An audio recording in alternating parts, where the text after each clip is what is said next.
செய்தியை பார்த்து வருகிறோம். நாடு முழுவதும் ஒரே வாரத்தில் கொரோனா பாதிப்பு 4 மடங்கு உயர்ந்திருப்பதாக தெரிய வந்திருக்கிறது. இது தொடர்பாக கருத்துக்களை பகிர்ந்து கொள்வதற்காக நம்முடைய நோய் தொற்று நிபுணர் திரு சுப்பிரமணியன் இருக்கிறார். மருத்துவர் சுப்பிரமணியன், வணக்கம் சார். வணக்கம். 4 மடங்கு உயர்ந்திருக்கிறதை கண்டு மக்கள் என்ன மாதிரியான வழிமுறைகளை பின்பற்ற வேண்டும், அச்சம் கொள்ள வேண்டிய ஒரு கட்டத்தில் இருக்கிறோமா? இது எதிர்பார்த்த ஒரு நிலைமை தானே தவிர இது பயப்படுற மாதிரியான விஷயம் எதுவுமே இருக்கிற மாதிரி எனக்கு தெரியல. பல நாடுகள்ல கோவிட் மிக விரைவா எண்ணிக்கை ஏறிண்டே தான் இருக்கு. நம்ம நாட்டிலேயும் அந்த மாதிரி எண்ணிக்கை ஏறுறது. ஆனா மக்கள் ஞாபகம் வச்சுக்க வேண்டியது என்னன்னா, இதனால அது உயிருக்கு ஆபத்தார அளவுக்கு நோய் தொற்றுங்கிறது ரொம்ப ரொம்ப ரொம்ப அபூர்வம்.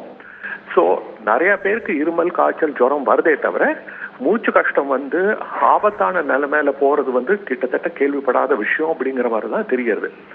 அதனால இந்த நேரத்துல மக்கள் கொஞ்சம் விழிப்புணர்வோட இருக்கிறது நல்லது. ஆனா பயப்பட வேண்டிய அவசியம் இல்லை.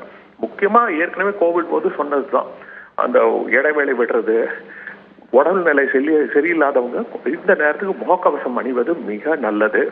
கை கழுவுவது, இதை செஞ்சாலே போதும். உரிய வழிமுறைகளை பின்பற்றினால் போதும், அச்சம் கொள்ள தேவையில்லை என தெரிவிச்சிருக்கிறீங்க. இணைப்பில் கருத்துக்களை பகிர்ந்து கொண்டமைக்கு நன்றி மருத்துவர் சுப்பிரமணியம்.